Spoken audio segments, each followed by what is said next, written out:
ان کریم اما بعد اعوذ باللہ من الشیطان الرجیم بسم اللہ الرحمن الرحیم۔ عجب ماجرا ہے حضرات دیکھیے، عجب ماجرا ہے حضرات دیکھیے، داماد مانگتا ہے خیرات دیکھیے۔ سید علی وقار شہنشین پہ تشریف فرمان، معزز حاضر سامعین اور میرے راہ علم کے ہم سفروں، آج کا میرا زیر بحث موضوع جہیز ایک فتنہ ہے۔ جناب اعلیٰ، اگر جہیز کا تبصرہ کیا جائے تو مجھے شرم آتی ہے ان نوجوانوں پر جو اپنے ڈگریوں کے بلبوتے کھلے عام دن دہاڑے ان سے جہیز کی مانگ کرتے ہیں جنہوں نے اپنی لڑکی کی پرورش کی، اسے علم کے زیور سے آراستہ کیا، اخلاق دیے، تہذیب و تمدن کی دولت سے مالا مال کیا۔ لیکن جناب صدر، جب انہوں نے اپنی بیٹی کو ایک پھول کی طرح سینے سے لگائے رکھا اور اس پھول کو جب کسی اور کے گھر سجانے کی کوشش کی گئی تو جناب صدر یہاں جہیز کے مطالبات ہو جاتے ہیں۔ میں ان کے حصے لکھتی ہوں، غور فرمائیے گا۔ یہاں کھلے عام سودے ہوتے ہیں جہیز کے، یہاں کھلے عام سودے ہوتے ہیں جہیز کے، جہاں لٹے جاتے ہیں گھر غریب کے۔ جہیز کے پیچھے باپ نے اپنی چمڑی تک لگا دی، جہیز کے پیچھے باپ نے اپنی چمڑی تک لگا دی، پھر بھی انہیں یہ جوانی راس نہ آئی۔ پوچھتے ہیں وہ لڑکی سے تو اپنے مائکے سے ہے کیا لائی۔ ان سب سے ڈر کر والدین لڑکی کے پیدا ہونے پر ناخوش ہوتے ہیں، بوریت کا اظہار کرتے ہیں، لڑکی کو بوجھ سمجھتے ہیں اور اپنی قسمت پر روتے ہیں۔ میں ان کے حصے لکھتی ہوں، توجہ چاہوں گی۔ جس رحمت کو جھٹلا رہے ہو بوجھ کا اظہار کرتے ہوئے، جس رحمت کو جھٹلا رہے ہو بوجھ کا اظہار کرتے ہوئے، رہ جاؤ گے آخر میں صرف افسوس کا اظہار کرتے ہوئے۔ جس جنت کو پانے کے لیے دی جا رہی ہے ہزار قربانیاں، جس جنت کو پانے کے لیے دی جا رہی ہے ہزار قربانیاں، وہ درجہ مفت میں دلائے گی تمہیں تمہاری یہ بیٹیاں، تمہیں تمہاری یہ بیٹیاں۔ اگر یہاں بیٹھنے سے کسی سے بھی یہ سوال کر لیا جائے کہ جہیز کیا ہے تو ہر کوئی یہی کہتا نظر آئے گا کہ جہیز حرام ہے، جہیز ناجائز ہے، جہیز شریعت کے خلاف ہے۔ لیکن اگر لینے کی بات کی جائے تو جناب صدر اس کا بائیکاٹ کوئی نہیں کرے گا۔ ارے کرے گا بھی کیوں؟ مفت میں سونے کی چڑیا جو ہاتھ لگ رہی ہے۔ لیکن اے گمراہیوں، اے ہوس کے پجاریوں، یاد رکھو اس دن کو، اس روز محشر کو جس دن تمہیں اپنا یہ منہ بھی دکھانا ہے۔ اس دن ترسو گے کہ کاش میں اس وقت جہیز نہ لیتا تو آج میرا حال یہ نہ ہوتا۔ جناب صدر، جب جہیز کا ذکر کیا جا رہا ہے تو مجھے اس 20 سالہ معصوم سمینہ کا چہرہ یاد آتا ہے۔ اس 20 سال معصوم سمینہ کو بھی جہیز دیا گیا تھا، اس کی ڈولی بھی سونے سے سجائی گئی تھی، وہ بھی آئی تھی اپنے دل میں ہزار ارمان لیے، لیکن جناب صدر صرف اور صرف اس جہیز کی خاطر اس کو موت کے گھاٹ اتار دیا گیا۔ اگر آج ہم اس جہیز کا بائیکاٹ نہ کریں تو نہ جانے آنے والی ایسی کتنی سمینہ ہوگی جو صرف اور صرف اس 2% جہیز کی خاطر کھا کے پیوند کر دیے جائے گی۔ غور طلب کی بات تو یہ بھی ہے کہ رشتہ داروں میں درار ڈالنے والا جہیز، دلوں میں براسیاں پیدا کرنے والا جہیز، ارے میاں بیوی کے درمیان جھگڑے لگانے والا جہیز، ارے معصوم بچیوں کو موت کے گھاٹ اتارنے والا ہے یہ جہیز۔ اور اتنی کتنی مثالیں دوں کہ یہ جہیز نہیں ایک فتنہ ہے، یہ جہیز نہیں ایک فتنہ ہے۔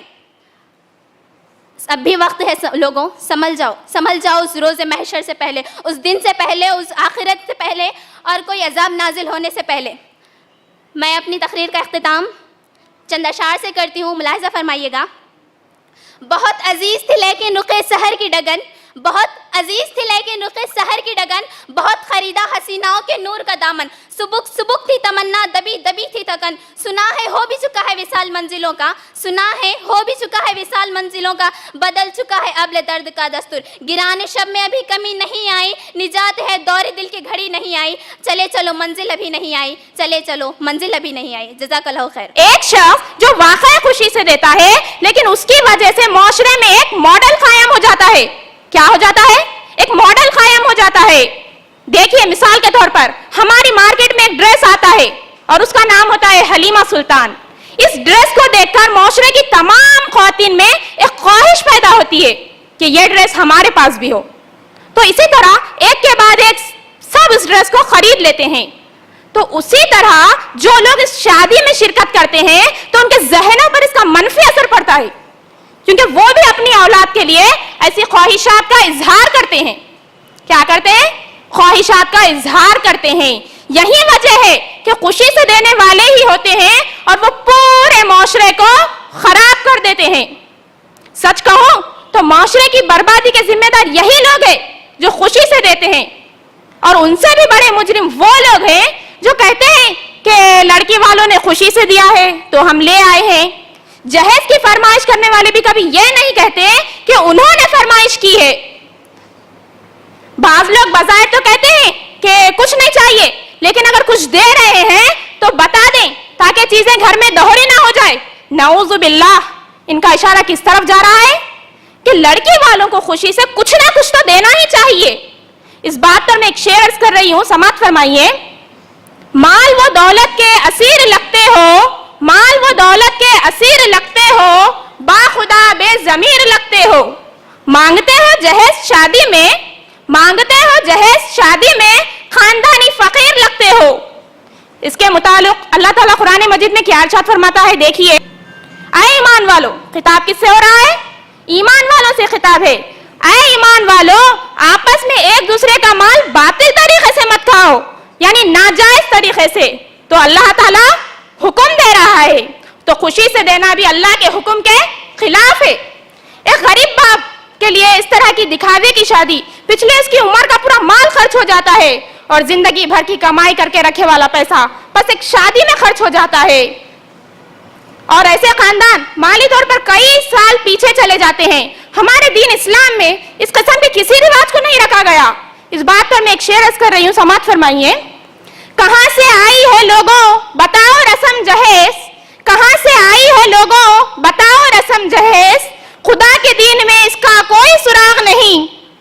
اچھا ہوتا کہ لوگ جہیز کے بجائے ایک اچھی سیرت والی لڑکی کی تلاش کرے جو دین اسلام پر قائم رہے اور اپنے ساتھ، اپنے خاندان، اپنے آنے والی نسل کو حکم شرع کے مطابق زندگی گزارنے کا سبق دے.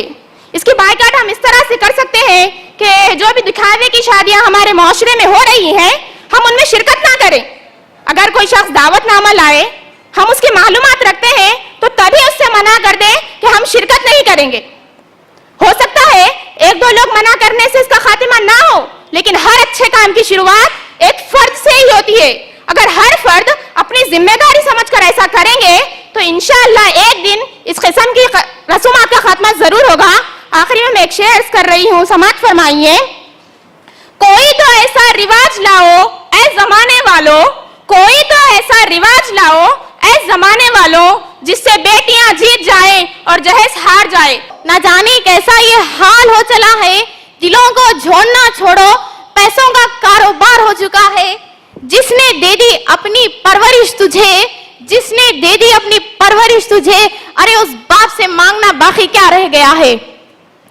عہد حاضر کی شادیاں خلافت رسم و رواج کی طرح ہو رہی ہیں، جس میں ناچ گانے، شراب نوشی، لذیذ پکوان جس کو ضائع کیا جا رہا ہے، یہ نقصان ہو رہا ہے. یہ ہماری قوم آج نہیں سوچ رہی ہے کہ آنے والی نسلوں میں ہمیں ان کے لیے بھی کچھ باقی رکھنا چاہیے. اپنے بھائیوں کے، اپنے پیرنٹس کے، اپنے والدہ کو سمجھائے کہ اپنے بھائیوں کو جہیز نہ لے، بلکہ آپ جسی کو بھی بھابھی کو، کسی کی بھی بیٹی کو لے کے آ رہے ہیں تو اسے صرف نکاح کرا کے لائے، جہیز نہ لے. اگر آپ اس عمل کو کریں گے تو شاید یہاں سے ہمارے جہیز کی ختم ہوگی، اور اس طرح آگے بڑھتے ہوئے جہیز کا معاملہ ختم ہو جائے گا. آپ تمام اتنے ساری خواتین ہیں، کیا کسی نے یہ سوچا کہ ہم ہمارے گھر میں جا کے بولیں گے اپنی والد کو، اپنے والدہ کو اور اپنے بھائیوں کو سمجھائیں گے کہ آپ جہیز مت لیجئے اور آپ کی بہن کو بھی مت دیجئے؟ کیا معلوم اس سے ماں باپ کے دل سے خوشی نکلے اور آپ کامیابی کے راستے پہ چلے. اس طرح اگر ہم عمل کریں گے تو تمام کامیاب بھی ہوں گے. کسی نے ہر کوئی یہی بولا کہ جہیز دینا حرام ہے، لینا نہیں چاہیے، یہ نہیں چاہیے، وہ نہیں چاہیے، سبھی یہی بولے. ارے آپ بھی ایک معنی میں سوچئے، آپ کے بھی گھر میں بھائی ہے، بہن ہے، آپ اپنی بہن کو مت دیجئے. اخلاق والے، تہذیب، تمیز، یہ سب چیزیں دیکھ کر دیجئے، نہ کہ مال ڈر. بچہ اچھا رہنا چاہیے، خواہشیں پوری کرنی چاہیے. آج کل لوگ اس کی بھی ڈیمانڈ کرتے ہیں، اچھا ہے تو دیں گے، بڑے گھر کا ہے تو دیں گے، ڈانس والا اچھا ہے، پورے خواہشیں کرتا، اس کو دینے کی سوچتے. کبھی یہ نہیں سوچتے کہ بچہ اخلاق والا چاہیے، نمازی چاہیے، وہ اپنی بیٹی کو سہولت دے. یہ دیکھ کر نہیں دیتے، مڈل کلاس ہے بول کے چھوڑ دیتے.